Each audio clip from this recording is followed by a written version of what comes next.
Hello, one and all, Nova here, and I'm doing something to go right after my Scream tier list. I'm going to be doing a Scream's character tier list.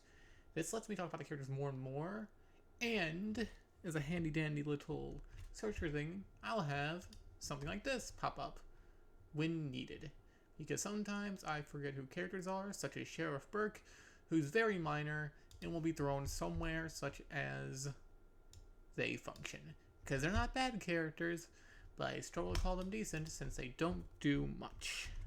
So, I think that's where you can get some basic ideas there. Characters like this will be whatever. They function as a character, they do what they need to do, but I would struggle to call them characters or anything memorable. I think that's the biggest piece of information you can get from that.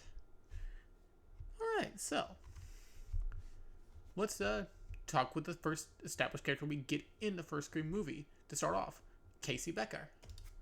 Casey Becker is obviously the I guess she'd be called the false protagonist at first, since you only see her and she got the top billing due to the actress that played her, and that was a big deal. And when she died, it's like, oh shit,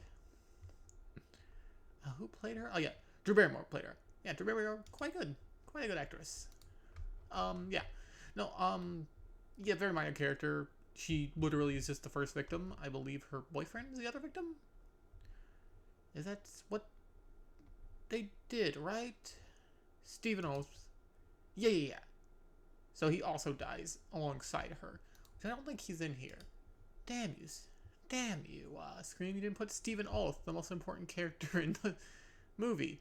But no, honestly, Casey is perfectly good. I'd say that she's decent. She's a good fake out protagonist kind of character, which is kind of nice. It's nice to have that fake out protagonist character to work off of. I think she's pretty neat. I like what they did with her. I don't have a lot of complaints, honestly. It's pretty standard stuff, all things considered. Yeah, I like her. She's pretty cool, all things considered.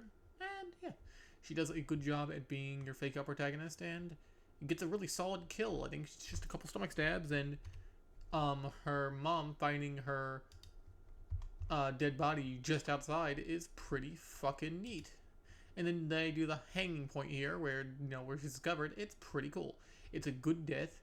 It sets up the tension, and you feel bad for her. Oh, she was gutted. Yeah, it's pretty brutal. It does what it needs to do. I'm remembering a little bit more now. Yeah, she was gutted after she got stabbed and beaten down quite a bit. Yeah, first established kill. It looks like she's gonna get away, but she doesn't, and it's pretty heartbreaking, all things considered. Of course, you get Stabbed series, which is an in-universe movie based off of Scream. The Vince, which is pretty cool. Yeah, I like Casey. She does her job. I'd say she's decent because she's only there for a little bit, but she establishes more role than Sheriff Burke, who is just there to kind of put down Dewey, and to I think appear in Scream 4 for a cameo. Sidney Prescott. Yeah, I do like the idea of this. We can do some basic trivia pieces here too. Yeah, I know I'm using Phantom. It's not great, but it's... Did I misspell Sidney? S-I-D-N-E-Y. I'm smart. There we go. Sidney Prescott. Of course, the OG.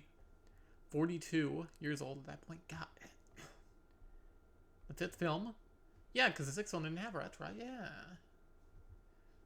But no, I love Sidney. She's just fantastic. I don't have much more to add to that, honestly. She's just a pretty fantastic character. She's apparently coming back for Scream 7, which I'm curious if they'll finally kill her, or if they'll just have her get her swan song where she can kind of just take herself out of the series. But no, Sidney's the obvious biggest protagonist, the protagonist for most of the movies, the person you follow the most in terms of everything that you do. And I think that's for a good reason. She's a very well-established character. You learn more about her. You learn about her mom and her trauma leading to her mom's death and what happened with her. Her mom was sexually assaulted and killed, and that takes a lot out on Sidney as a person. And she had a boyfriend who betrayed her, and you can see pieces of that in Scream 2, where she's very unsure she can trust her new boyfriend, and you get a pretty heartbreaking kill with that, with him dying right in front of her. With the last thing he sees is her not trusting him. I think it's pretty cool. Yeah, I don't really have any weaknesses for Sydney. She doesn't have a lot of presence in the third movie. She kind of is just there, but it doesn't hurt her character. It's just they should have used her more. She's not utilized well in Scream 3. But in terms of character that's doing what they need to do from point A, point B to point C, I can't really think of any weaknesses either. I really, really like her. She's a fantastic final girl and has played that final girl role for so long for a good reason. I think it's time that they move her away, which I think is what they're doing with, the two twins, or not twins, but the two sisters. And I'm hoping that works out well, because I do like these movies, and I would like them to be a bit more creative with how they go into the next movies and play the formula a bit and become a bit more creative like they were in the first movie. I'd really love that. So yeah, Sidney Prescott is easily the best of the best. I don't really have a lot more to say to that. She's probably my favorite character next to Kirby. I like Kirby a lot, but she's a more defined character, so she'll probably be above Kirby by default. Billy Loomis. Ooh. Yeah, so Sydney's boyfriend, he's gets his fake out death in the first movie to dissuade you from thinking he's the killer, but he fakes his death, and it's done beautifully because she can't check his pulse or breathing or anything because she's being chased by Stu, which is smart. They did later do the killings here is smart because you couldn't really piece together how Ghostface would be able to be in all those places unless you had two killers, and that's a pretty beautiful little chart that you can create to go, oh, it was two of them, okay. And that's really cool. I like that. Yeah, Billy's betrayal is really cool. It's pretty heartbreaking in terms of Sydney's reaction and what he did to her, and he's just a dick throughout the earlier parts of the movie, going like, my dad left me, or what's his? Yeah, I think it was like, my dad left me, and you want to be your dead mom, you fucking bitch. Like, you're already getting little pieces that of his resentment towards her, but they're compartmentalized in a way that it's not immediately noticeable, which is nice. Beyond that, yeah, he's just a good character. He has a very fantastic presence, and he makes further appearances in the future Scream movies as a hallucination man. Yeah. The best of the best? Yeah. Due to his presence, I think that's pretty fair. I think he's pretty great. I like Billy. He's a very unique portrayal of a villain. And yeah, since we only have the first movie to work off of, he appears in Scream. Hallucination. Yeah. He gets a lot of obvious pieces here. Ooh. Enemies, plenty of dead people.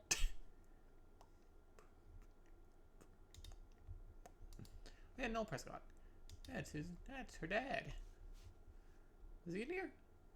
Yes. Not a big deal, just a little interesting. They remembered the fucking sheriff, but not her dad. Yeah, Billy Loomis is fantastic, and I think Stu is just below Billy in terms of the best because Stu is kind of your, not secondary killer, but he's got a great actor because, Shaggy. But yeah, no, he's still fantastic. I think he still plays a good role as like an overarching villain of sorts, which is kind of cool. Yeah, I think he does his job well. He does exactly what he needs to do alongside Billy, which is pretty neat. That's good. Does he have any like personal connections beyond that? I think he kind of has that one and done. He romanced Tatum, his only girlfriend, and that's right, they were. Oh man, what a dick. Forgot about that part. Oh, he was also, man, what a dick. They killed them both. Well, he may not kill them both, but relatives. Oh yeah, Vince. Who's Vince? Well, we'll get to that in Scream 2022, I guess. Unnamed sister or niece implied. Yeah, older sister, Leslie. I think she's just alive. I don't think she plays much of a role at all.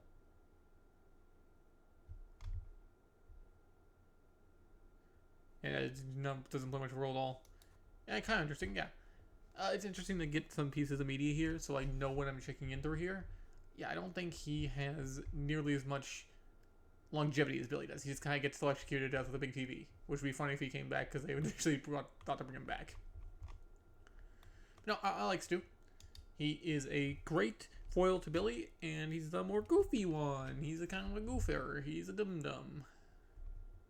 He's a bit whiny. Himbrick. Oh, yeah, the principal. He functions? Yeah, he functions. Himbrick's fine. I don't really have any kind of feelings about him, though. Does that make sense? I just think he's Embry. He gets a funny enough death, which I kind of sounds fucked up when you say it like that. Okay. What's his fucking name? Principal? Arthur Embry. There we go. Yeah. He's stabbed 4 times in the chest and stomach and gutted with a hunting knife by Billy Loomis. All right, confirmed it's Billy Loomis. Good to know. Good to know. You get some Easter egg mentions. Statue only, delete scene for Scream 4. Yeah, he's literally in one movie.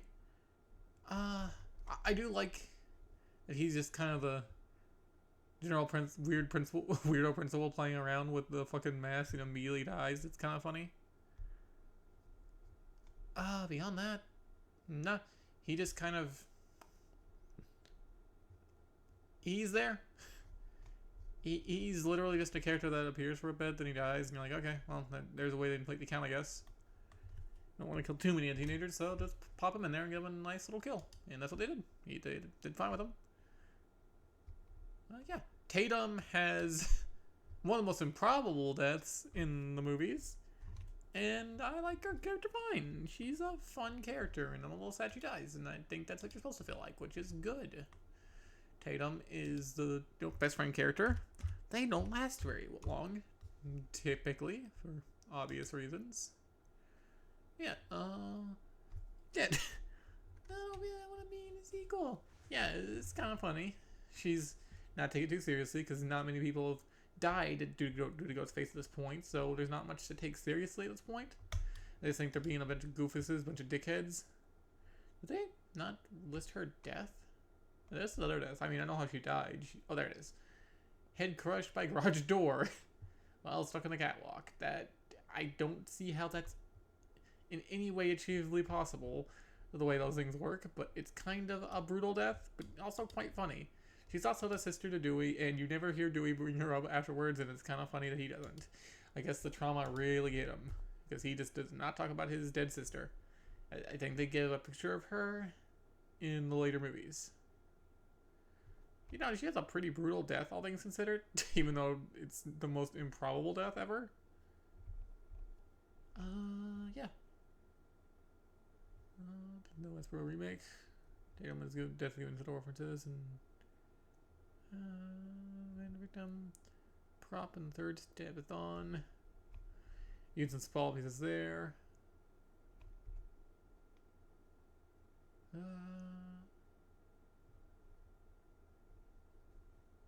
Yeah, just checking small pieces here. I was wondering if there's any more interesting trivia.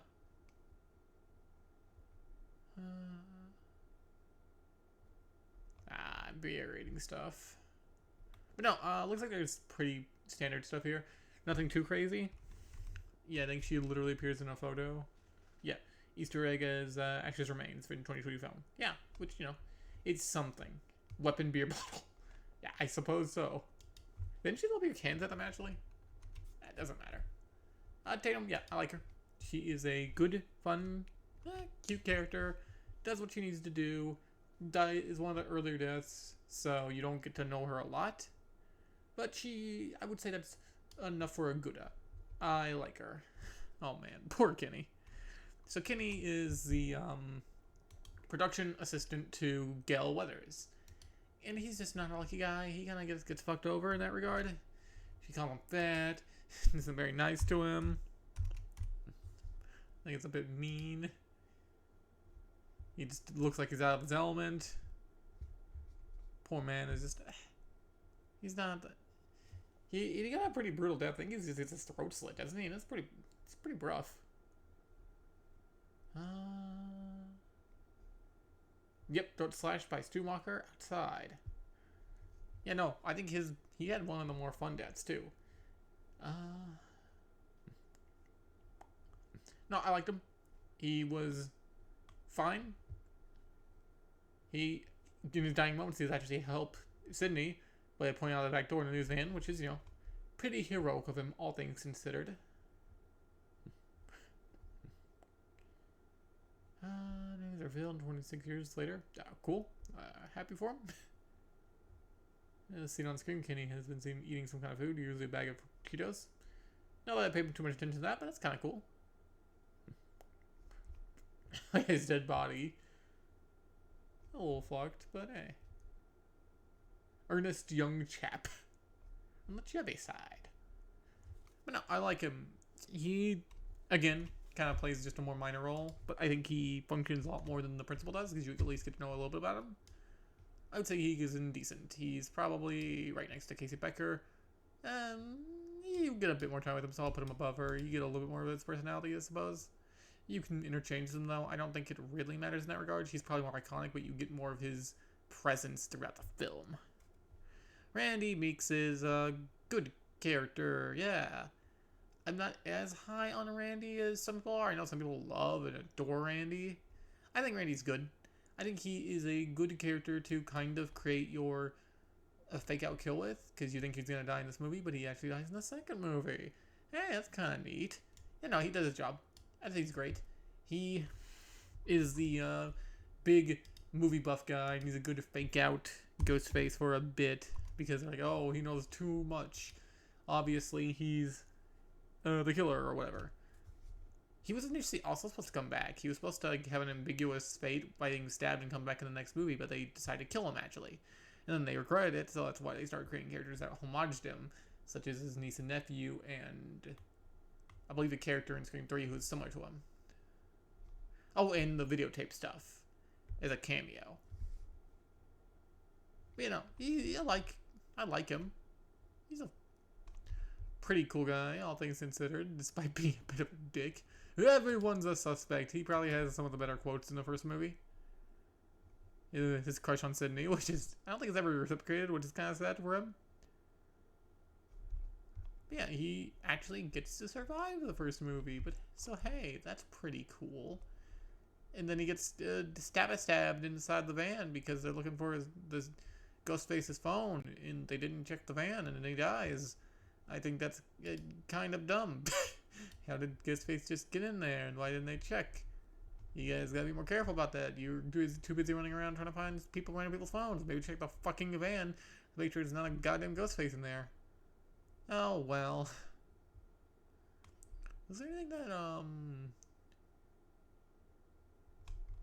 don't think there's anything that talks about him needing to come back, specifically if he was designed to come back. He tested sequels and died in the first sequel of Scream ever made. Hey, that's kind of funny. Nice way to get back. Yeah. Okay, cool. That's all we need to really know about him. He is a good established character who kind of plays into the slightly suspicious character type for the first movie, and plays as the, person who kind of reluctantly tries to come along and ends up dying in the second. I talked all about Dewey and Gale during my tier list beforehand, but I will put them both in the best of the best. Despite some smaller issues that could rise from their writing in certain instances, I think they overall do a very good job at being pretty likable, especially Gale after the first movie. First movie, she's a little rough. Second movie, you get to see more of it, and it just starts to build from there. I like Gale Weathers a lot. She somehow survived a lot of this shit, which is, I guess she's bringing on the memory of Dewey that way. But yeah, ex-husband separated with Dewey because, yeah, I think it was also, in a way, paralleled the actual life relationship, because the two actors got married and then broke up. Apparently it's still mutual and stuff, and they still have joint custody of the kid, which is all nice, and they look pretty happy. Yeah. Oh yeah, Danny Beckett confirmed. Okay, cool. That's right. Danny just kind of nonchalantly confirms that he survived the attack. I'm not crazy about how he did that. I'm not saying that she should have died. I just don't think she should have been in the position where she was put to the point where she was nearly dead. Also, she has the worst haircut in Scream 3. What the fuck were they doing? That looks awful. Girl, it does not look good. Take her hair. Now, scalp her and take her hair. Become the new Ghostface, too. I don't know. I was not sure where I was going with that. That was really disgusting. But hey. No, I like her a lot. Was she intended to die at any point? I don't think so. I don't think there's anything that makes any confirmation that she's meant to die at any point, but I'm doing a quick check here. Gotta be the one to punch Jennifer's character growth. I like that. That was really funny. Threatened to punch Rebecca. Not anymore. She's really to punch Amber and angrily for killing Dewey. Yeah. Just Ghostface doesn't even scream.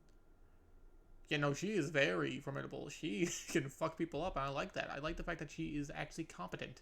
That's the big thing you get in these movies. You get competent people, even if they're somehow competent in the fact that they can survive absolutely brutal stabbings that should have killed them. But I think I've gotten used to how Scream works as a universe, where people just have absurdly strong stomachs sometimes.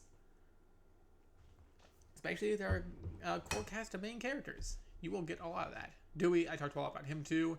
Dewey is just the lovable oaf character, and he was meant to die in the first movie, but they went, no, don't do that. And they last a lot longer, and I appreciate that. Then they killed him because, like, oh, well, here's your dead Dewey. Haha, take that, loser. And everyone was like, oh, no, I'm sad. Because Dewey is great. I adore Dewey. He's just below Gale for me, but it's really close. He's easily I would say he's easily the most likable character. I don't think there's a lot of question there. He's really good. Yeah, stabbed and sliced open his stomach and back into and back with 2 knives by Amber when he goes to shoot her in the head. Yeah, I think he's one of the last victims for her to take out. Yeah, 5th victim. Okay, so it's somewhere in the middle. Yeah, he was originally supposed to die. I know that for sure. There's a big guy, 20s handsome, scrubbed, clean, boyish look, and a Scream script. Despite returning 25 year old in the original film, Arquette was only 24. Hey, 1 year difference.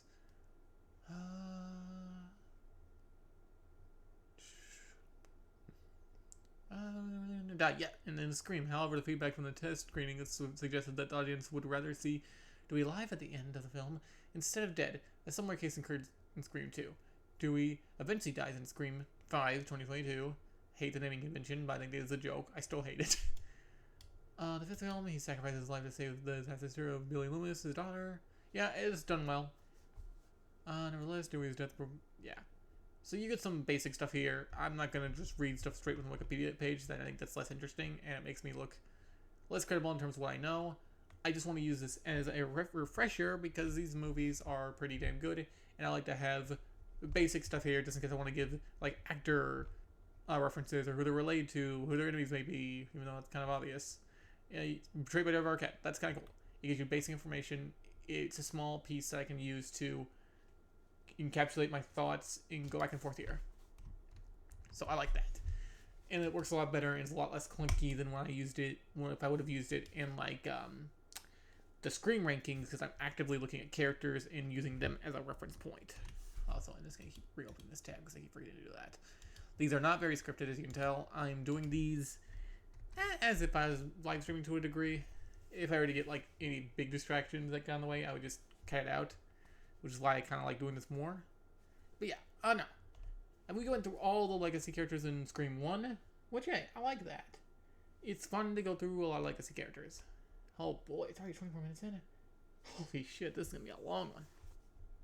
I might just separate these into separate videos so I can be like, Scream 1 characters ranked, Scream 2 characters ranked, Scream 3 characters ranked. I don't know yet. I'll figure that out as I go. I'm going to pause here and figure that out now. Fuck it, we ballin'. If the video is too big, it's a future me's problem. It's nicer to have this all in one go. I probably won't be adding background music to this video specifically, only because if I'm doing a long ass video, trying to add royalty free music is a bit of a bitch to the YouTube editor, and I am a plebeian when it comes to video editing. So there's that. Okay, let's go to CC Cooper and Cotton Weary. Cotton Weary is in the second movie. As well, he's actually in the first movie as the person they talked about that was initially falsely claimed to be the killer when he wasn't. Which, hey, fair enough. You don't want people falsely claiming you. That's a little rude, I would say. But no, CC, I believe, is just the first victim. I think that's how they do it. Oh, hang on. Actually, that's not the first victim. You two are. Oh, yeah.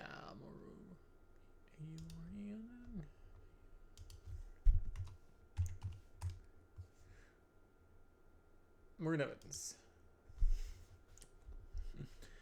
Yeah, Maroon Evans, played by Jada Pinkett Smith.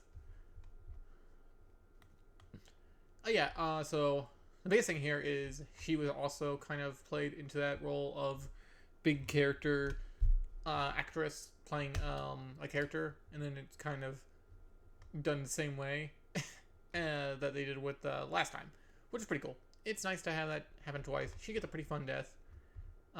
She's just stabbed a bunch of times and is just fucking screaming on the top of the stage here, bleeding out because everyone's in a bunch of ghost face costumes because they're all about to watch Stab. Yeah, that's cute. And you know what? She gets a pretty fun death. She is pretty fucked up and just getting stabbed multiple times with a knife. Yep. Bye, Mickey. Boy, I don't care for Mickey. Mickey, whatever his fucking name is. I think it's Mikey, but I don't care. Stop, Patrol. No, how dare you? No. I guess in the same breath we'll name off Phil Stevens. He gets a really dumb death, but I think it's a bit funny. Stabbed in the ear through bathroom stall. What bathroom stall do you have that allows you to knife through it? What weak ass walls do you got? Also, he just looks like, oh man, that fucking hurt. It's it's a little goofy. It's one of the more unrealistic deaths out there, because it's just like, how the fuck did you stab through a bathroom stall? Those things are not made of fucking styrofoam. But no, again, they play your first movie kill, so they're not gonna rank super high. I think she functions. I think he gets a decent. Just because I think his is more memorable, even if it's goofy. I think that's how that will work. Yeah, I like that. I think that's a better way of doing it. I think CC Cooper is the first character you actually get a little bit of time with. And I think she is like a babysitter? Or the sorority girl who's kind of babysitting all the drunk people.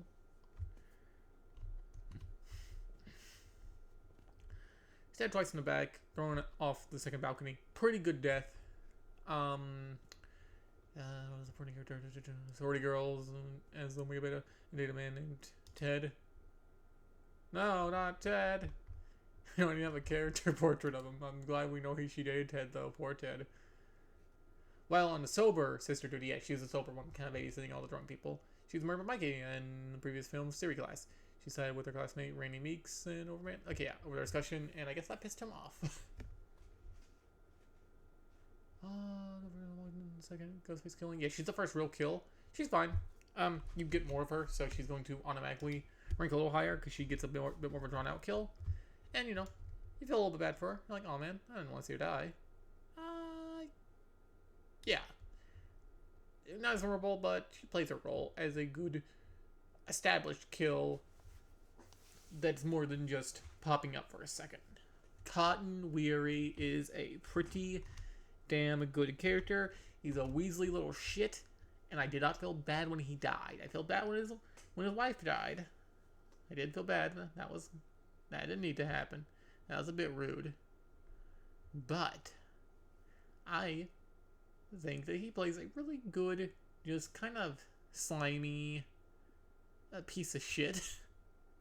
Actually, can I get his wife already? I just want to do that for the sake of having them together. Because she's just kind of a character that exists, or she's a character that sort of just exists to die next to Cotton. So I think that's probably for the best. Christina Hamilton. Or Christine Hamilton. And I like Cotton just fine. I think he's pretty good. Is Christine Hamilton in here? Are you not going to list one of the characters that first get their death? I guess she will be there in spirit with him, because I do not see her here, and I don't feel like adding her and making an ugly-ass tier list. Okay, you are in there with spirit with him then, Christine. Unless I missed you, then I will see you soon. I don't think I did. I'm smarter than that, sometimes. Anyways, Cotton Weary is pretty good. He plays the scapegoat killer of Sydney's mother in the first movie, and is proven innocent eventually, and he plays a pivotal role in actually saving Sydney by giving his fame the fame that he wants, which is a pretty good way to play a dickish character. I like him a lot in that regard. I'd say he's bomb-fantastic. I don't like him as much as Stu, but I think for what he does, for the sniveling little shit he is, he's fun. He plays a very fun role of being slightly antagonistic, but overall a not evil person, just a piece of shit. We know plenty of people are like that, so hey, that's kind of neat. I'm curious if he ever was intended to survive. Because he does die. He's one of the early kills. You think he's a stat? It's not like his wife, right? Born, don't care about birth. Gold, there we go. Yeah, stat in chest and eye. Oh, I forgot I had stat in eye. Oh, that's gonna be brutal. Kissing unknowingly, being watched. Infiltrates college to talk to Sydney into a joint interview. Mr. About to shoot Miss Loomis. Kind of responds to reporters because he's a bit of a clout whore. He got famous through Hollywood, you know, being proven to be innocent. That's fair. 100% Cotton. I guess it's a talk show. Hey, nice. Started dating Christina Hamilton. It's a call from Ghostface, posing as a female fan of his. He dies pretty damn quickly. New York City murders and in the shrines at that Richie. Okay. Created in control of the movies and can be seen. Okay. Yeah. Following the kill count. Nancy Thomas, can do shot in the chest, stab, dip. Okay. All about what you'd figure. I would not call Sidney Crest Tottenham fans. I think that might be a little bit of a lie. I think that might be a little bit of a lie. I think she kind of just barely tolerated him. He's a bit weird. Oh, Cotton states he won't shoot a cameo for less than $1 million for a cheap slasher flick, referring to Stab 3. Then, after his death, the reporter Nancy O'Deal states he already shot the cameo. That's kind of funny. Planning on framing Cotton for the murders. Oh, okay, Nancy Loomis. I almost said that. Okay. Planning on framing. He stabs her to death. Then he changes the heart, proving to be extremely opportunistic. He stabs Gail to death and tells Sydney he can have his revenge and take money off it by being the victim. He and Sydney fight, and then the film fades off on their dying bodies after they reportedly stabbed each other. What the okay, I'm really glad that wasn't one of the reported endings. That's kind of fucking stupid. I hate that. Oh. Okay, it was an idea at first, but thank God. Lee describer has to take his coat off on screen day once he enters his home, because he'd recently been working out and wanted to show up his muscles. That's pretty funny. Now, these are interesting little tidbits.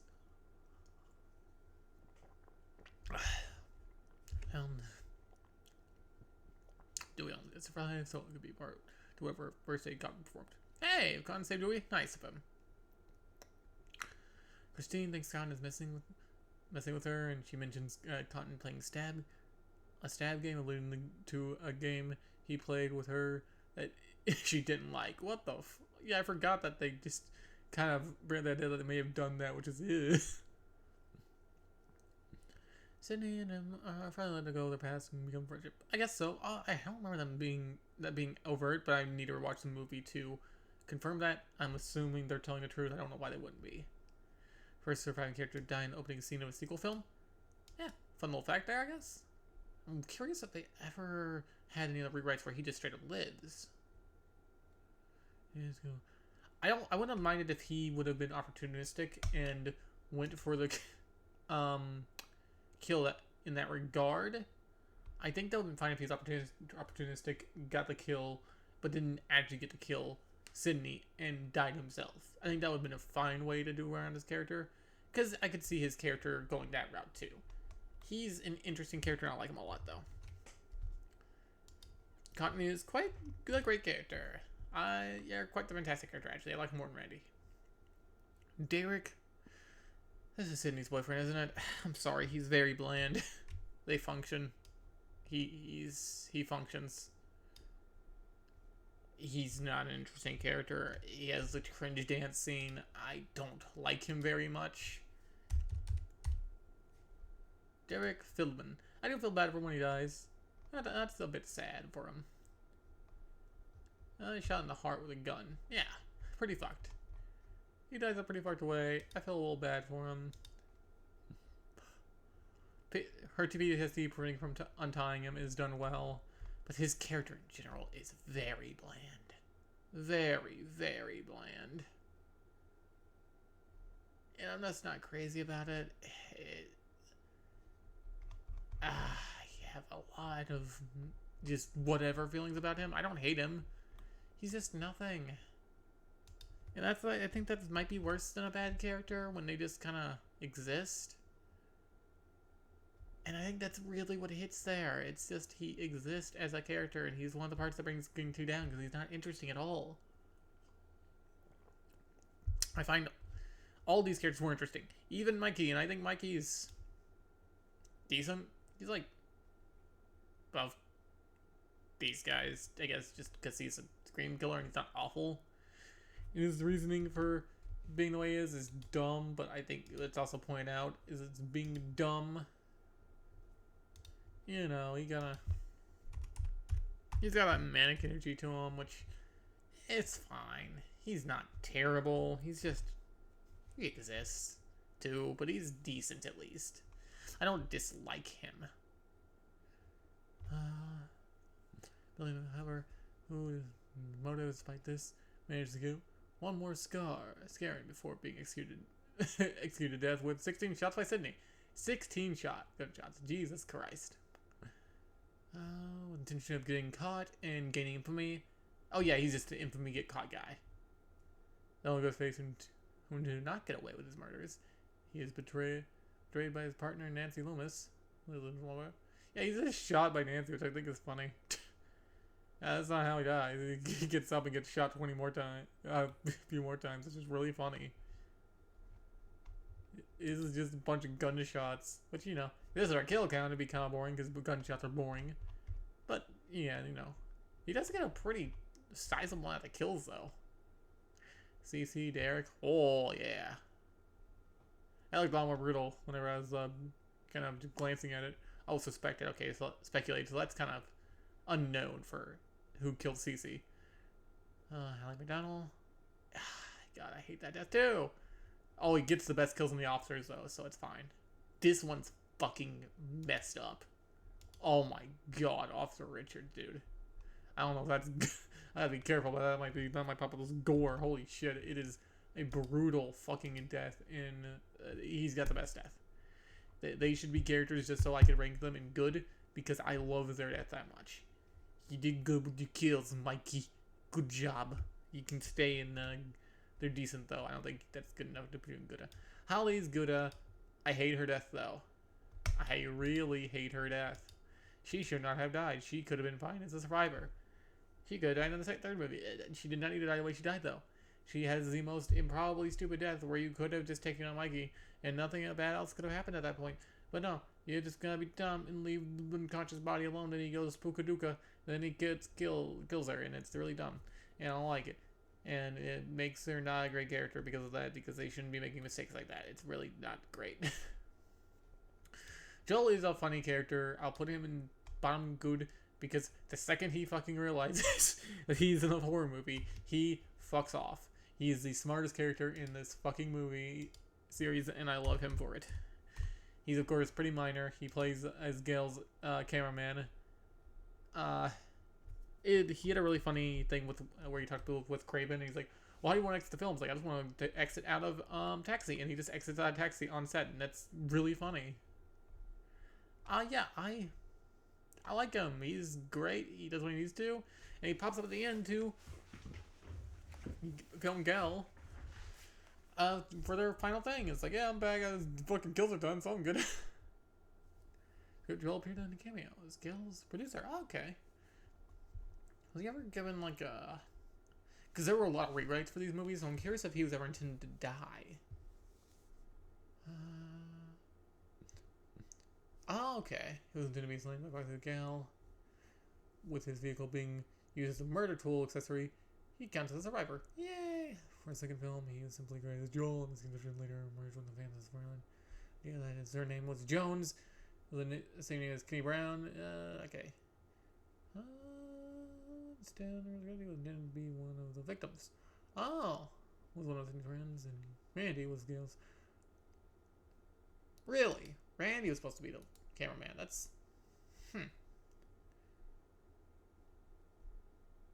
Oh, that's kind of neat. Yeah, I kind of figured he was probably going to be one of the victims.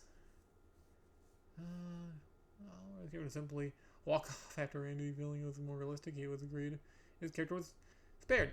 Yeah, it's cool when you get pieces of information like this because it helps draw out pieces of characters that are seemingly more minor. Yeah, it's cool to know that he was initially meant to be killed, but they were like, no, it'd be more funny if I just walked off. And it is more funny, admittedly. I think it is genuinely a bit better done. Alright. Nancy Loomis is a great character. She does her little foreshadowing of what she's going to do. She has a pretty good reason for being a killer for obvious reasons. Connection, baby. You're gonna find a lot of them. And I think this is one of the better ways to do it. She is Billy's mama. And Billy's mama is mad that her little boy died. And she's a crazy person. And that's a pretty good... It's a genuinely pretty good way to go. Yeah, I would be pretty fucking mad and probably become a murderer too if my son died. I would be upset. So I get it. Yeah. Good for you, mama. You did pretty well in terms of what I expected out of you. And I'm happy for you in that regard. Take thumbs up. You're not the best. I think you're still below these two, but you're still pretty great. Alright. We are on to Scream 3. And we are at Angelica Taylor? I'm fucking sorry. Who are you? I'm trying to be nice in this regard, but I don't remember who you are. I feel a little bad now. I feel like I should know who you are, but I'm sure I'll know once I look you up. Scream 3, Angelica. You're probably one of the first kills or something. You don't look like... It's one of the main characters of Scream 3 is a newcomer actress. Not based on true events. Angelica, oh, okay, she's a Sidney Prescott. I think that's just a weird image of her. I didn't know who she was at first. I think it's the smile. Maybe it's the creased smile that made me not realize who she was. I don't know. She's fine. She doesn't do a lot. She's the sixth character to fall victim to Ghostface in the killing spree. I think she has an alright death. I think she's just kind of stabbed, though. Yeah, stabbed in the chest with a knife and then kind of just dragged downstairs. That leads her death. Which, not very interesting, not gonna lie. She's fine. She's kind of a vain character. She's kind of pissy pants. Jerk-ass. I think she wasn't exactly what she seemed. Her still in Ghostface prop set. She realized she didn't fairly win the... She didn't fairly won the contest. Yeah, typo there. To place a new when she realized that she slept with John Milton. Okay, that's the big one. John Milton's a piece of shit. We'll get to him. He's a character that functions, I guess, but ugh. Especially when you compare him to the Weinsteins, I think I might have to put him in bad character just because of the yuck about it. Actually, yeah, hang on. I just don't like it. I don't like the yuck factor of it. I don't think it would be as bad if the Weinsteins hadn't produced the film. I think it'd be a different story. But it's yuck in that regard. As far as she's decent. I would say she's like... I like her more than Maya. No, she's not as Mikey. I think she's intended to be the killer at one point. I think that would make her character more interesting. Because I think that's one of the bigger issues there. Yeah, let's see if the was in the beginning of the movie. She was around here in Bangs, and in the United States. And she's British. Formerly, Emily was able to get a permit, but that was before production went underway, so she could portray Angela Tyler. Hey, that's kind of cool.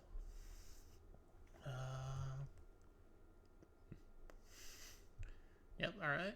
Majority of the film's production, as well as the original 5 script, was shot with Angelina as the intended second Ghostface. She would have been a better second Ghostface. There should have been a second Ghostface, too. She should have been. Meaning her on-screen death was originally intended to be a fake-out. Which would have also been fine, I guess. In the scrapping reveal, she comes alive after being shown Silence of the Lambs style strung up with Jennifer and Tyson's corpses. Oh, okay, at least that's these two. They're gonna rank pretty whatever too. I don't. Well, no, Jennifer's gonna be fine, I think. Yeah, I love her. I don't like that she died. It made me sad.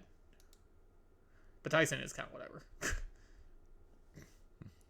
Yeah, it would have been kind of cool if she did the fake out death thing in the second screening. Sydney meets Angela when she reveals she is Roman's girlfriend and accomplice. Okay.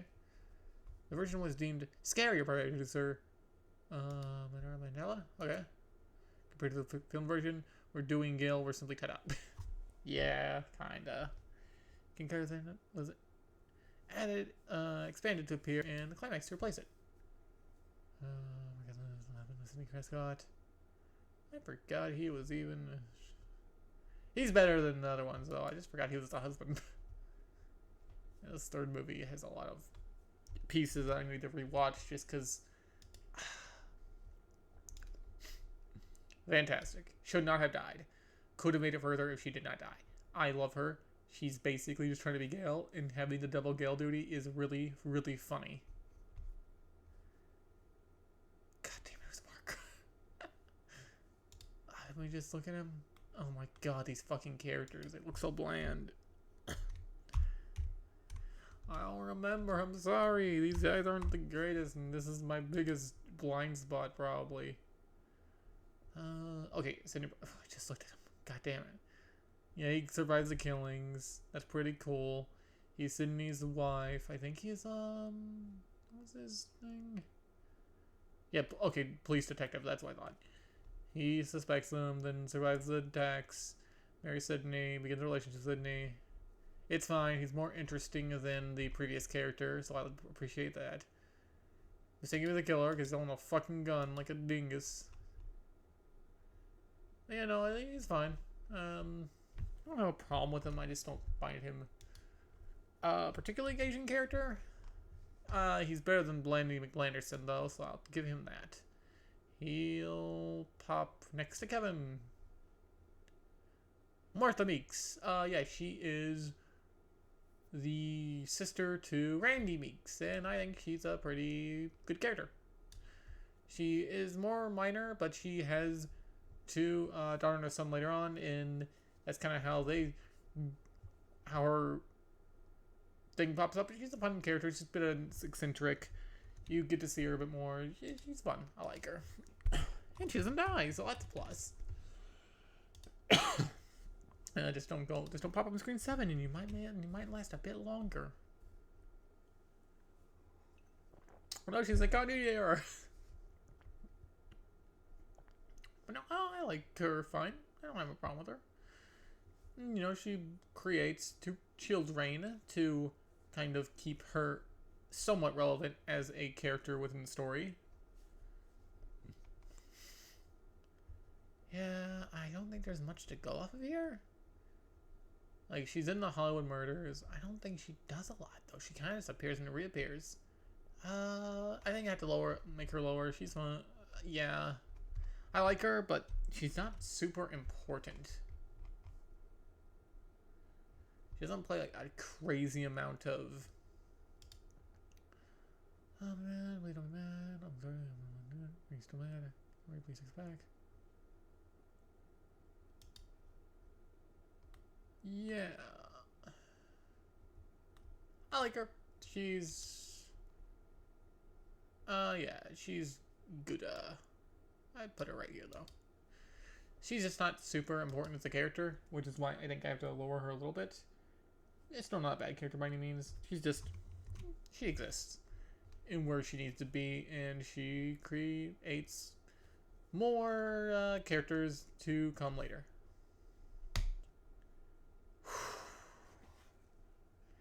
Bad character. I don't like Roman. He's a very, very bland character. Then once he gets his reveal, he's revealed to be Cindy's brother or half brother, and it's done very stupidly. I don't like him. Is he in They Function? No, because I think he's not interesting enough to be a villain, and he's the worst Ghostface, and there's only one Ghostface, so there's no one else to fall back on, so he's the only one you can really rely on for a character beat to be the killer. His motive's fine if he was a more interesting character, but he's not, and that's a big problem. Yeah, I'm fine putting him in bad characters. Sarah Darling. Like she's just, one of the meat puppets to die. I think she's one of the first ones to die, isn't she? Out of the big sprees. 28 the 35 minutes of Punch Train, 21-year-old Candy Brooks, in the later cancelled trilogy concluders to return to Woodsboro. Candy was to be killed after 2 scenes, the film, and latest scripts to be published. Right, director, Motion Roman Bridger. In the true meta form, Sarah in the film, like Candy, was also killed after 2 scenes, and was the chick that got killed second after Christine Halton. Yeah, okay. Sarah, along with her roommate, got us calls. Yeah, okay. She gets the calls. She's like one of the first to die. Head trauma from being swung into shattered glass and being stabbed deeply in the back. These deaths are not interesting. A lot of backstabs, literally. They function? Yeah, they function. Patrick Warburton's funny. He gets a decent.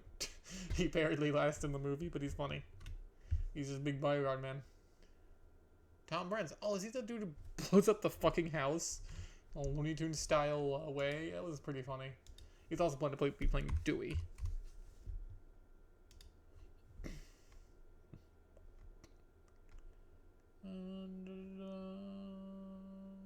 Cause explosion. Because he tries to read the paper and he sees gas leak. Does he get any interesting, like, tidbits? Next machine. Stevenson's death. Do we order everyone back inside? He went himself. Screenplay would ultimately tell first house. Like, the goal will be giving to whoever. Yeah, he doesn't really have much of anything. Not meant to be you. I'm coping. Yeah, he's fine. Yeah, he functions. Like, he functions, less than the other characters because his death is kind of dumb. Why would you use a fucking lighter when you just get a flashlight off one of your friends? Tyson Fox probably has the best death in the movie? I don't know. What was his death? I think he's the one who's thrown to a car or something. Which is inherently more interesting by default, I guess. 7th character default. Damn, 7th character. I forgot he died so late. Stand on the chest and throw him from the balcony to death. Yep, he probably has the best death in that movie. The most brutal looking one, I suppose. Was he ever intended to be like a killer too or something? Oh, and Phil Stevens. Alright, Phil Stevens, alright. I was like, who's that? Oh, yeah. I would say he... Yeah, you know what? He ironically can fit about right here. They're decent. He's not a crazy amount of development for his character or anything, but he gets a pretty cool death, and it's one of the few deaths where I'm like, oh yeah, that's actually pretty good. As you can see, the 3... I don't like Scream 3 that much. Jennifer exists, and I love Jennifer.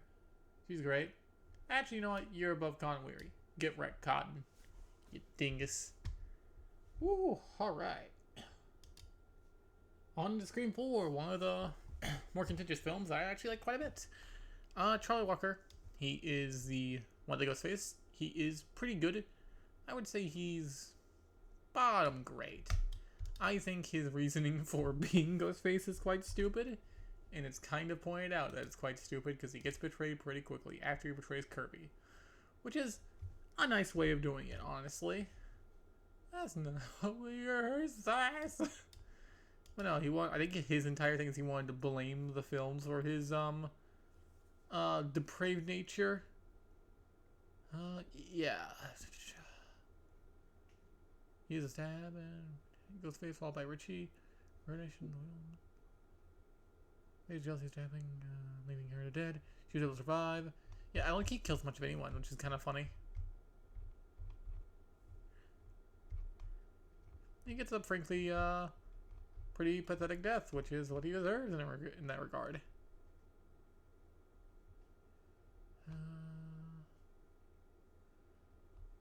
Yep, roll reverse. Charlie dies as the millennial Schumacher. Jill is sole survivor. Plan fails to be. She dies in the memorial. Billy, while Kirby let to bleed out in the sole survivor, with Constitution being in the remake. Sydney and Randy. Yeah, confirmed murders. He got Marina. Oh, I thought they made fun of him for not having enough kills. Well, that's one else I was thinking of. He gets some pretty brutal kills though. He had more confirmed kills than I thought. I think I'm thinking of another character. Whatever. He gets some good kills. He's a fun character. He's a little dickhead. He's a little slimy little weasel who gets killed once his use is used up in the character's eyes, and he's no longer really needed.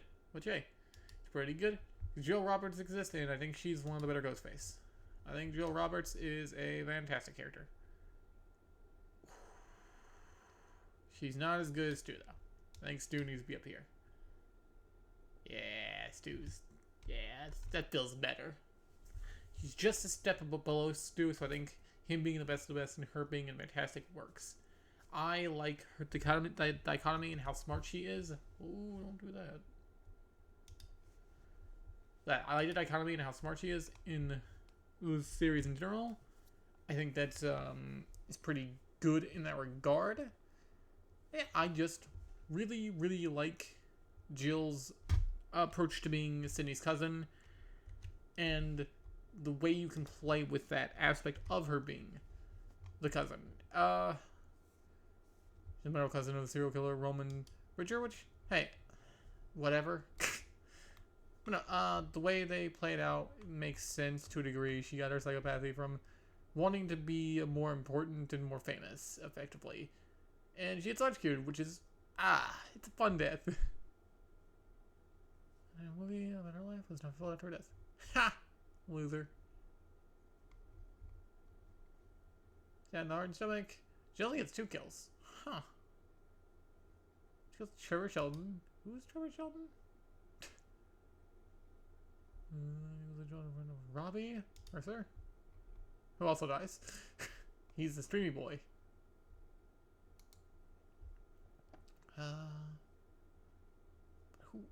Who? I don't remember who you were. Jill Roberts from Ghostface failed. Jill turned out to be one of the killers. Yeah, okay. Stabbed in the crotch and head with pistol. Shot in the crotch and stabbed in the head with a pistol. Aha. What a fucked way to go.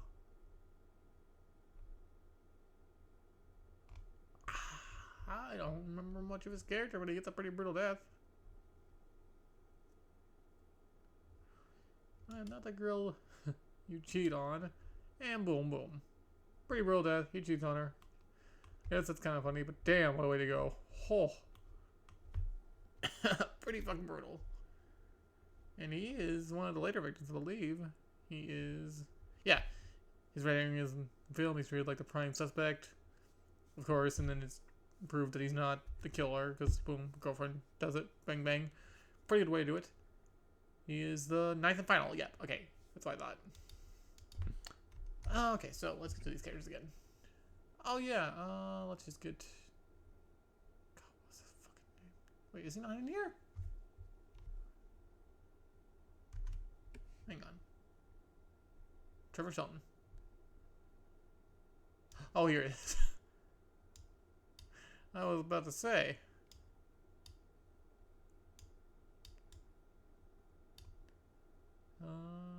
Yeah. Okay. We'll leave that for that then. Because Trevor.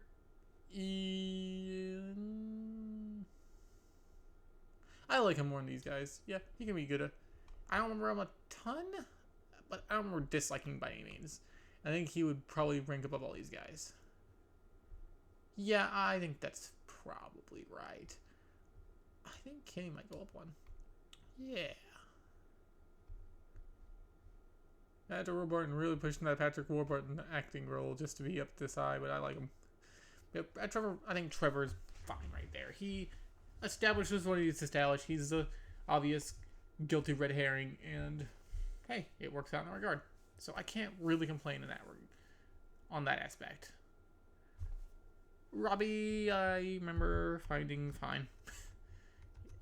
He plays into the streamer bro attitude, I guess, which is more indicative of the time of being 2011. So that's fine. He's the fourth person to die, so he's kind of in the middle. No, eighth person to the fourth. Okay, yeah. So he's one of the last. That's right. Yeah, he's solid enough. He kind of plays the typical role you'd expect him to play. The nerdy, wannabe film expert guy, and he gets stabbed to death.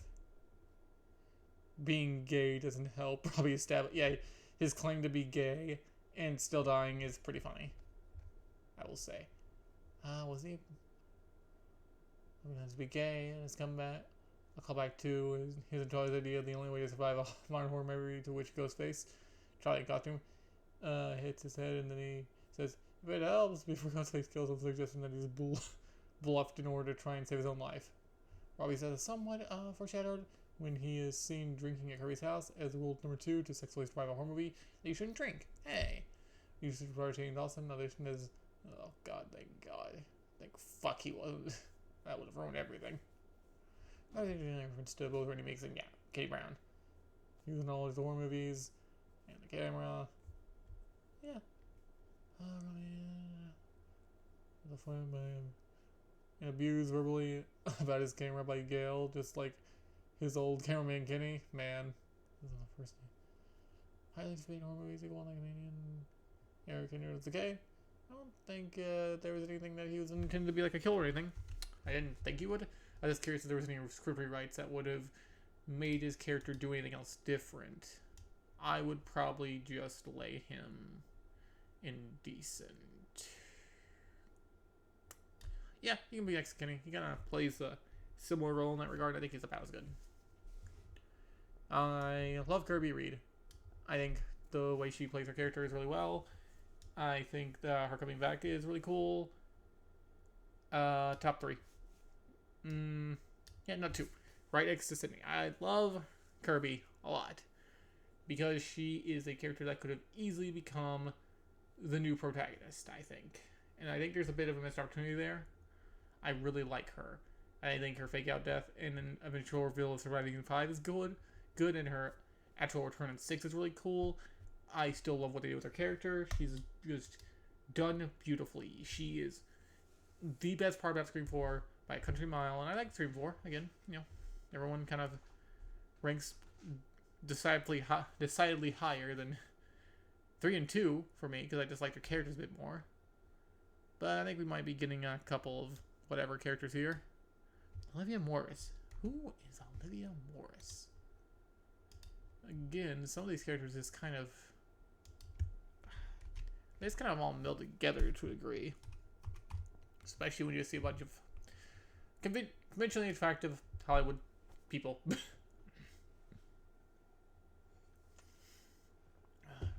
Was his best friend, nor Nick Jorvitz, and other friend Kirby Reed. Unlike an end moments ago, her character template does not appear to be overly based on anyone from the original film. In the official theatrical cut of the film, Lee is one of the only characters to show an overt dislike and fear of being around franchise horror and survivor, Sidney Prescott, given that happened to other than close proximity. Yeah, her character profile is casting was based on knowing how to be bitchy without being a bitch. I guess that worked out well. Yep. She's still the one to die, though, because she's the fourth victim.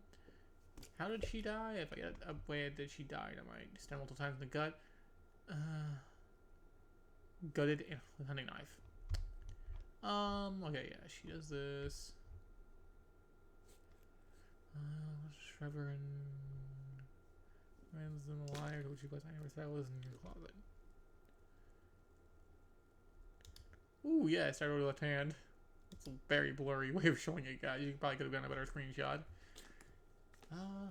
Yeah, I guess she just doesn't get a lot because she's one of the earlier ones to die, and it's kind of shown pretty obviously here. Yep, she gets chased down, disemboweled. Oh, she gets the fucking saw kill. Yeah, it was pretty brutal. Oh, I don't want to show that. It might actually get me demonetized, or not demonetized, but I was about to show it on YouTube. Holy moly, that's a death and a half. Yeah, I think her overt fear of being around Sidney, which makes sense. I do remember pieces of that now.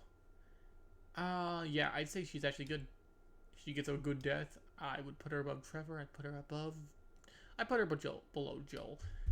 I think she gets a pretty brutal death, and she's got the best death in the movie because it's just it's a rough looking death. It's one of the deaths that made me go ooh. Not quite throwing up or hyperventilating or anything, but it was a visceral reaction of like, oh Jesus. Rebecca Walters. I believe that is the mom? I don't know, about 5 seconds.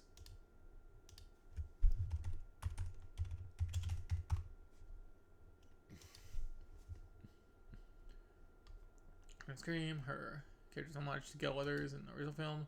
That being, she did not read the book. She did not read the book. Oh, she's not the mother. Okay, she's just the report lady.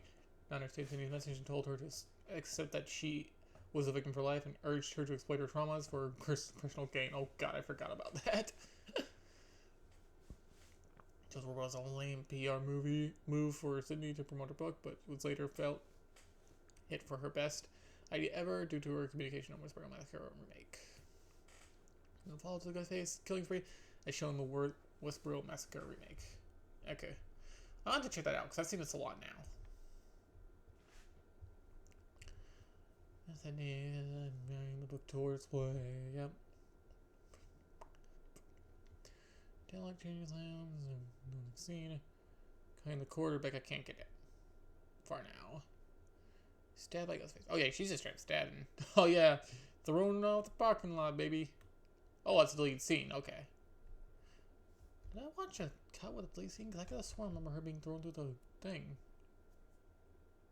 Oh no. Let me know. Stabbed Adam in the hunting knife and then thrown 10 stories down the van. Okay, she was okay.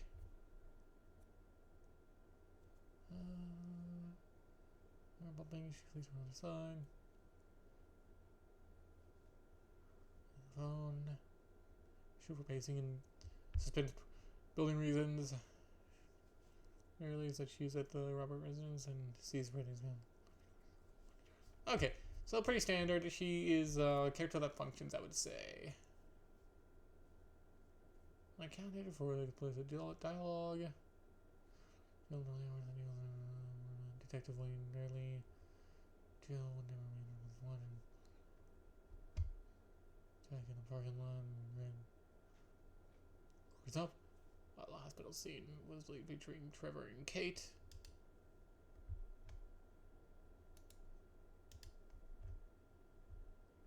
I don't like Kate's in here, but I think she's the mama. Yeah. She's the mama. She's like the 7th character to die. Pretty sad for her. All the 2 characters died, casting. Yeah, so this seems like a pretty standard character. Just an easy kill from the get. Doesn't need to do a lot with her in terms of needing to ride around her too much. I'd say she functions. he functions too, honestly. Yeah, I think that's probably the... Yeah, they function.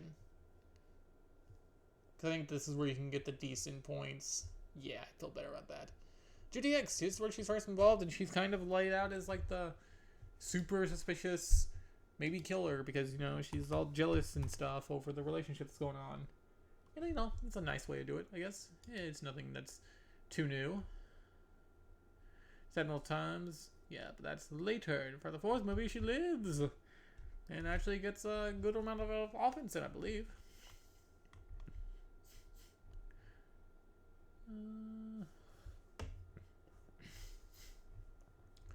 She has a pretty sad death. Was she initially planned to be a killer? I wouldn't be surprised.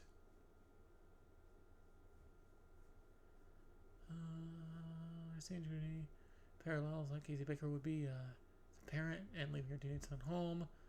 Similar to her former classmate Randy Meeks, she narrowly survived one Ghostface massacre but succumbed to the next one. Yep. He was shot and cut, which Judy unmasked him, referring Richie. Yep, okay. Instead, you will see Marley, Judy's actress, playing in her eyes as she dies. Additionally, a script states that her son Wes killers is Richie, indicated that he did both kills, which Amber was responsible for terrorism. Okay, alright. Judy is the first victim of the Ghostface in the first. The Scream film has to be murdered outside in broad daylight. Yeah, I always find that a little bit odd how she was just killed in broad daylight like that. That feels like a pretty big fucking choice. That feels like you could easily get caught doing that.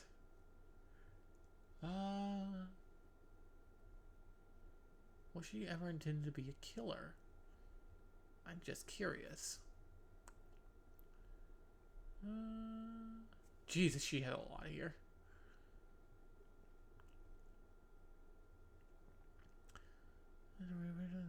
Yeah, actually, for son-daughter duo be killed. Oh yeah, she's a fun character. She gets her biggest spotlight of dying in the 5th movie. Pretty decently brutal death. Jab, jab, stab, stab. Multiple times. I love those stomach stabs, baby. But no, I like her. I would say she is bottom great. I think she fulfills her role as being the Spookum McBookum wannabe red herring character, and I think it's done relatively well. Amber Freeman. Does she even really do much? I think she's just kind of there and leaves, isn't she? I think she's the girlfriend character. I could be wrong. I'm probably wrong. Oh no, she's dead. Okay, never mind.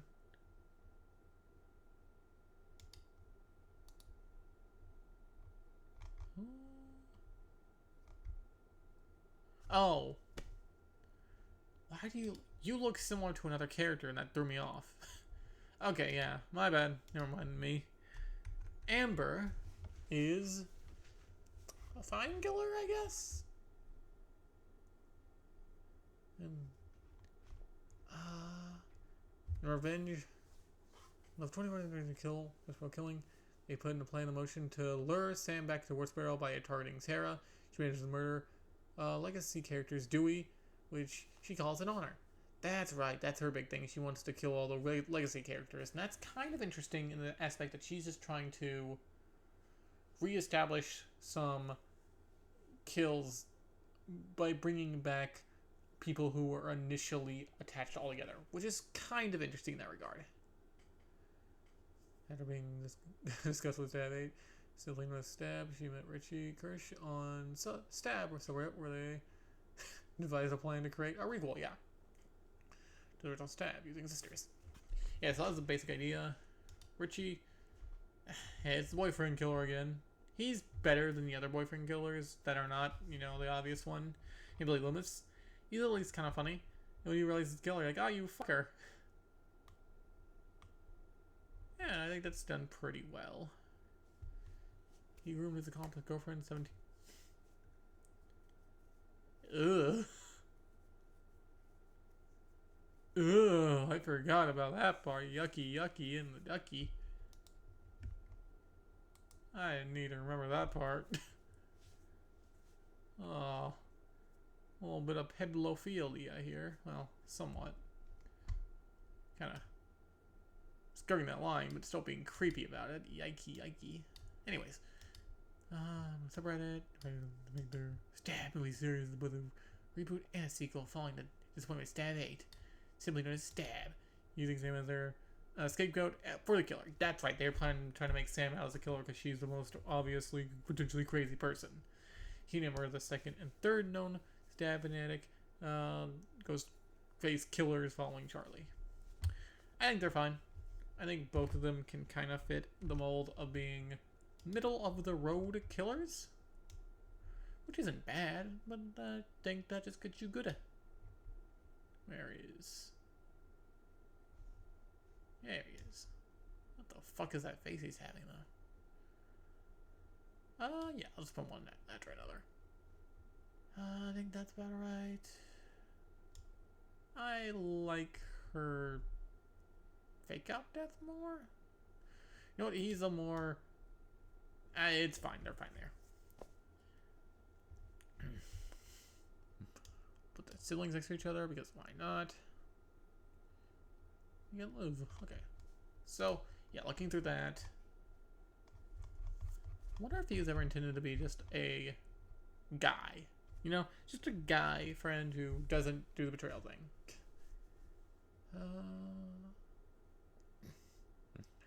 We're not commenting on which killer killed which victim, however, okay, that's fine.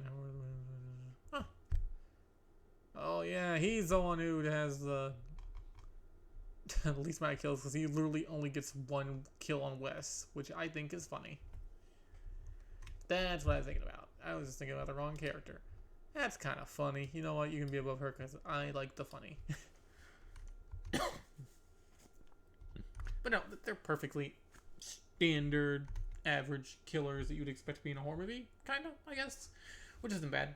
Well, no, they're above that. They are good because they hit their role of a decent motive, what you want to get out of killers, and they're just directly in the middle. That is fine, good, not great, but they're teetering that edge of great. I think that's a pretty good way to look at it. I like Chad and Mindy. I know people don't really like them because like, oh, you're just trying to reappropriate the other characters. They've been doing that for a while now, okay? They've been using characters as stand-ins since the fucking second movie. I don't know why you're getting upset about that now. Chad is pretty cool. He's kind of your pretty boy character football player guy, I think. He fucking survives 2 absurd near-death experiences, which I find fascinating. I'm curious about how... Yeah, he gets fucked up here. Which is the first one he gets fucked up, but I can kind of buy that he'd survive it. I have no clue how he survived that shit, though.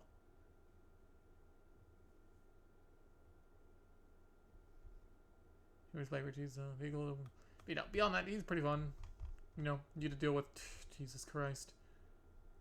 Romances, yeah, because he is he was with Liv. Yeah, he's the first girlfriend. Liv was the first girlfriend. Original Ghostface killers. Liv is also killed. Yep, she is. Her death was shot in the head by Dewey's revolver by Amber. Oh, that's pretty roof. Check my Ghostface.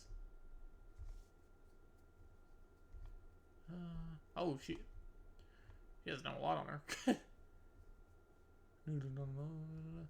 Liv joins her friends the next day in Chad and Mindy's house to discuss stuff. To lure Chad outside, leaving him for the following night fair nap. Liv returns to the party with her frustrations to Mindy, who is now suspicious because Chad went looking for Liv. Liv gets angry at Mindy for accusing her of being a killer. Yeah, okay. Remember that part now. Good. Back on track. I think blood on her hands, and after allegedly discovering Chad's body outside. Yeah, because she discovered Chad being stabbed quite a bit. Liv shouts that she's not the killer, and Amber tells her she knows before she is then pulls out Dewey's gun and shoots her in the head. It was so quick, dude. Like, blah! You're like, oh shit. Yeah, I think Liv is good. Okay, so Chad, I would put. I like them more than their uncle, actually. I like them. I like Mindy too. I think Mindy's a smartass. I think she's kind of snarky. She's not exactly the nicest person, and I think that makes her a better character in that regard. I know, crazy, right? Having a character who's kind of flawed is kind of neat. Yeah, she might be a lot like her uncle, but I think that's kind of assumed that she would be to a degree. It's kind of, it shows the familiarities between family and stuff, and how they can kind of be smartasses. I don't have any inherent problem with it, and it's kind of cool. Also, I think she just straight up doesn't even get hurt in the first, in like her first appearance. Is kind of funny. And she also, from what I remember, yeah, it wasn't hurt out there. Not a big deal. Yeah, I don't think she's beaten that badly in the first movie. Her first appearance, I don't think. Oh no, she is. Okay.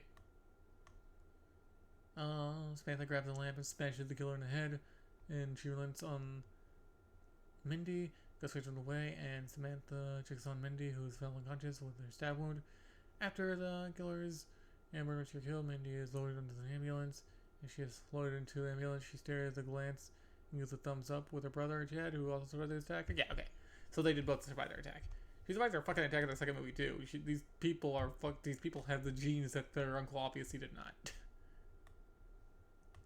Which, yeah, it's fine. I like both characters. I like them a lot. I think them kind of playing off of it being in relation to another character plays off well. I think it's a lot of the stuff that Scream does well.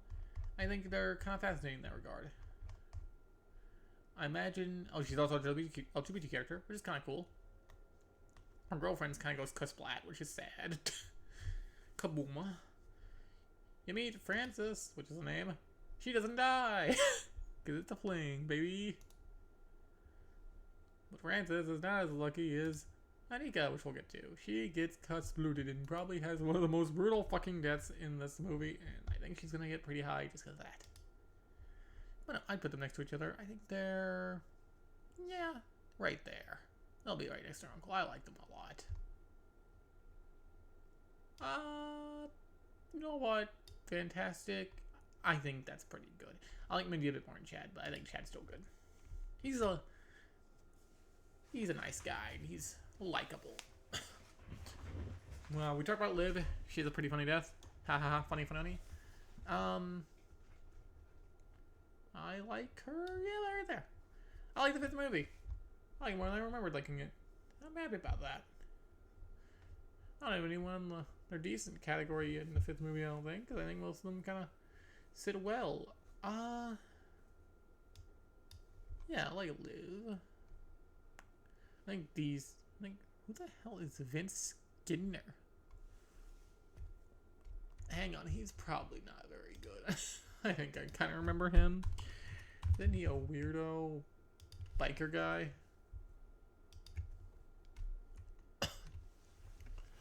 Got into a physical altercation with Liv's boyfriend, Chad, resulting in them all being kicked out. His event revealed. So outside, he got face got into his car and lured him there. Vince got closer to go face down the neck and killed him. Vince is the first character to fall victim to the first Ghostface killing spree. He's nothing. Oh, he's nothing. I forgot he existed. Oh, yeah, well. There you go, buddy. You are nobody. You do nothing for me. You are worse than Sheriff Burke in that regard. I kind of remember you because you're just kind of a loser.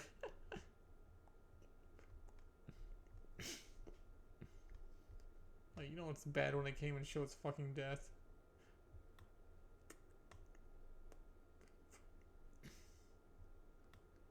Also, Judy, why would you suspect Dewey? That's dumb. Whatever. You're bad. Alright, Sam and Tara. I guess we'll go through... Let's see. Just to make sure I've got the correct ones. We'll look at Sam first.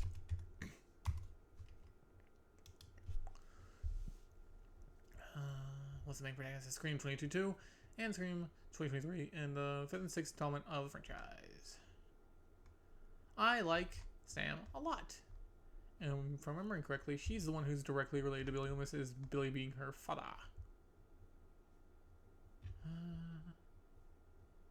Yeah, yeah, okay. Alright, that's what I thought. Wait. Oh, disowned. I said deceased. I was like, what? Yeah, okay, okay. Back on the track. Samantha is quite good. I like her a good bit too. Because I think she plays in well into like the new protagonist role where Sydney can finally take her break as a leader in the Actress Guild area. Because she does a lot of good stuff in terms of her character writing, and what appeal she has is being directly related to a killer, and how she struggles with not having the urge to be a killer is an interesting introspection to her character. I like her a lot. She's super fascinating in that regard, and I think that you can create characters like this and explore those ideas because she never actively becomes a ghost face, which is cool. I like that she can overcome that. I think she's more interesting than her sister, and I think she is probably above Stu. Yeah, I like that. She's pretty good. I guess we'll get Wes out of the way. He dies. He's a likable enough character. I think he's decent. I don't like him as much as his mother. He is a character I expected to live and he didn't, so I was a little surprised by that, I guess. Yeah, he doesn't really do a lot. He's just kind of there, and he takes a shower and then he dies. And his mom dies. Tara. And it's pretty... You know what? The death scenes that they... the realization is pretty heartbreaking, so I can put him up a little higher. Yeah. He can be good for that.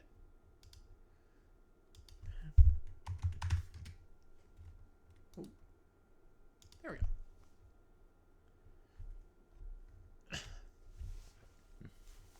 Analogy, she was raised by Junior Ortega while home alone and elevated horror fan. She's the first one to just straight up survive like attempted cat stabbing and killing, which is kind of cool. I like that. She's also in a relationship with Chad. Wonder if Chad's gonna be the killer next to it. Man, that'd be a fucking betrayals, wouldn't it? Possible crush on Wes. Get wrecked. Frankie, former love interest. Really? Who the fuck are you? What? Huh? I don't remember who you are, because yikes. Who's a rapist, fraternary boy who tried to take advantage of Tara? Oh my god. I forgot about that plot point. I remember that. Yikes. We'll get back to that at some point, I guess. Tara, I like Terrifying. She kind of plays into the rebellious younger sister role, and I think that works alright. I don't like her as much, though. She's kind of plays into like the first victim point, which is kind of cool. You want to get to see someone survive an attack for once, which is neat. I did the wrong question. Guess I started stabbing Tara and playing, and boom, she's alive, baby.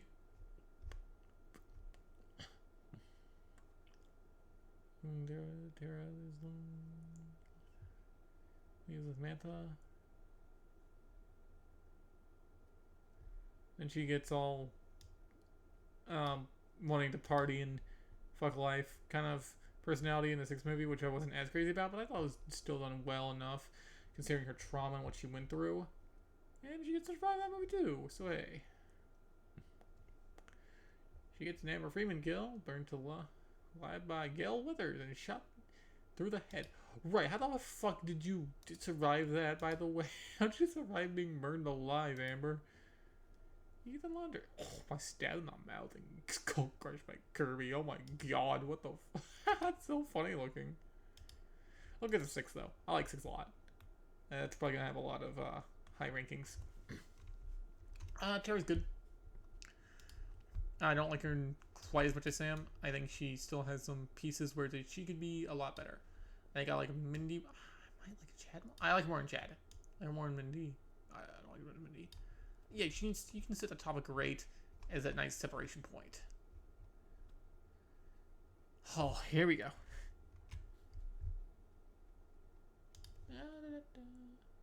Scream 6.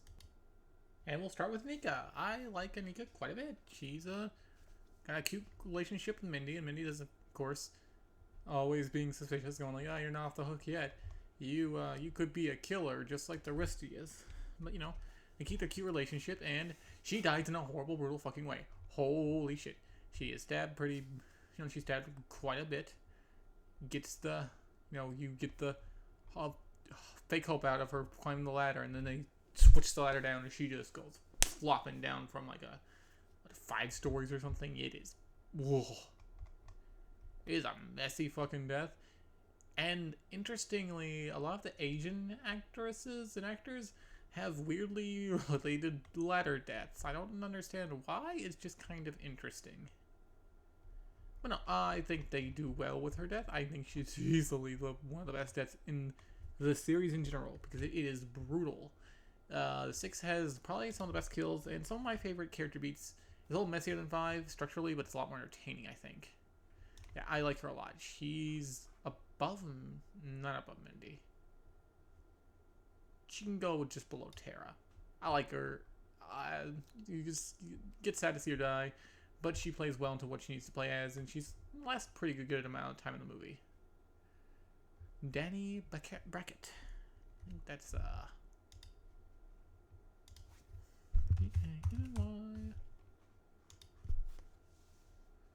What was the neighborhood? Yeah, okay, neighborhood. Boyfriend person. He's fine. He appears suspicious. He disappears. He confirms fates for people. That's fine. I think he's probably just in good.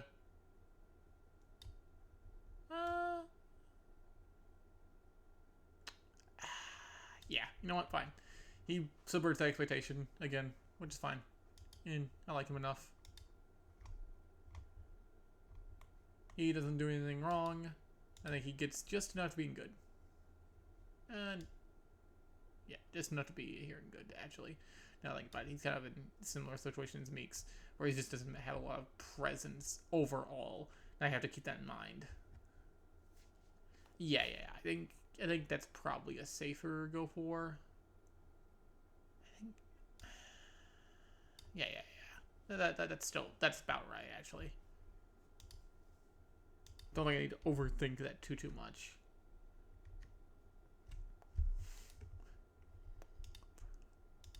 Alright, we are at Ethan. Little shithead fuckwit McGee. He has a pretty fun death, though. Ethan. There we go. He's a little shithead. He kind of pops up as like the meek, quiet kid who you think, oh, he's not the killer. But nah. He's got stabbed with a knife in the mouth and twisted it. Somehow didn't fucking kill him. Fatal, Stoomwalker's TV hurled on the head by Kirby. I don't know how that didn't fucking kill him. I think it's a big goofy, but you get a lot of people. How did you not die by that, sir? Paul 2.0 throw slit instead of death. Who's Paul 2.0? They just fucking minor as hell. Quinn Bailey's lover. Okay.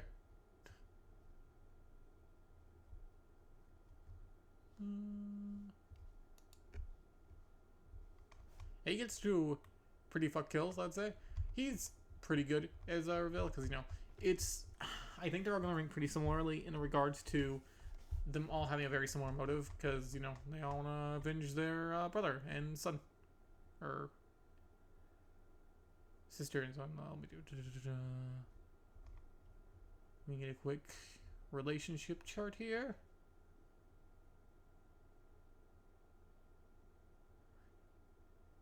Oh yeah, related to Quinn. Oh, wait on. Quinn. Richie. Yeah, okay. I was right, brother. Just making sure I've got all these connected in my brain. Yeah. So it's the 3-way dance of the shitheads. He has a pretty cool death. I think they're all gonna rank pretty similarly, so I think I'll go by their deaths. His death's a little kooky. So I think that definitely takes off a few points, but I'd say it's about Randy Meeks. And no, below Randy, above Charlie. Charlie can be below Judy, I think. Yeah, that's... That's a nice synergy to keep. Oh, Jason Covery. Yeah, he's just, he's a ghost face that pops up for like a few seconds, is unmasked, and dies. So he does count. They function. Nothing wrong with him, he just exists, though. Laura Gray. I guess we'll do Laura first. Since I think she's the teacher lady, isn't she? Film studies professor. Oh yeah, she gets her first little piece there. She's more for the functions because I think it's a nice way to get back to the old standard of, oh, they fucking died. Oh no, that's not good. Decent. Yeah, I think I like hers a little more than Casey Becker. Yeah.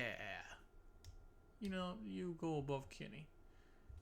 I liked your character, then you die pretty quickly, but you're better than Jason. Jason's a little fuckwit that gets killed pretty quickly. It's kind of funny. Quinn. So, we'll go back here, look up Quinn.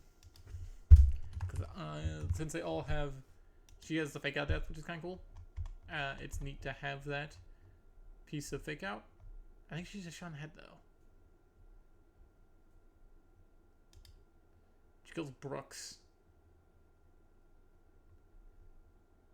Who I guess was Gail Weathers' ex-boyfriend. I forgot about him existing, though. He's just kind of stabbed. And she's just kind of shot. She still does her function well. Because I do believe she still faked her death. She's the one who fakes her death, I do believe. Anyways, yeah.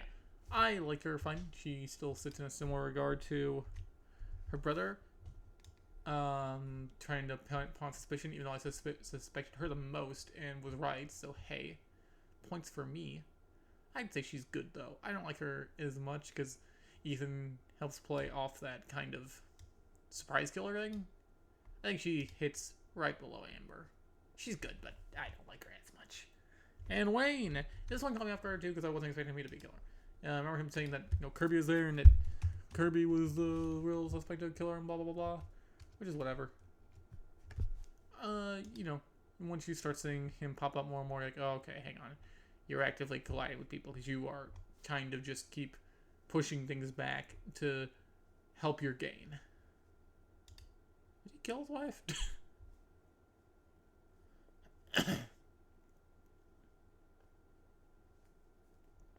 Strain her family when Wayne eventually killing her.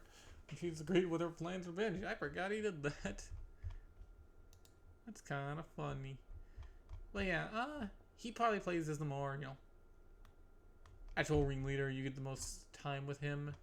You get him he's the one who's actually in the store there, which is like one of the cooler scenes.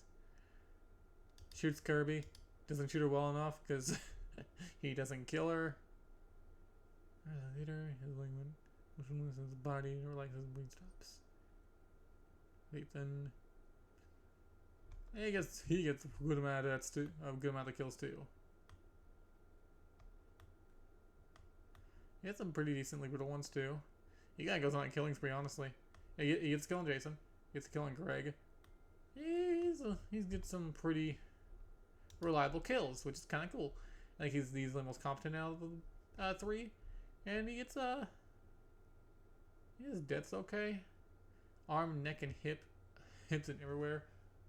Okay, stabbed 40 times in the shoulder, arms, neck, and everywhere. Else inside the chest, stabbed in the state of skirt.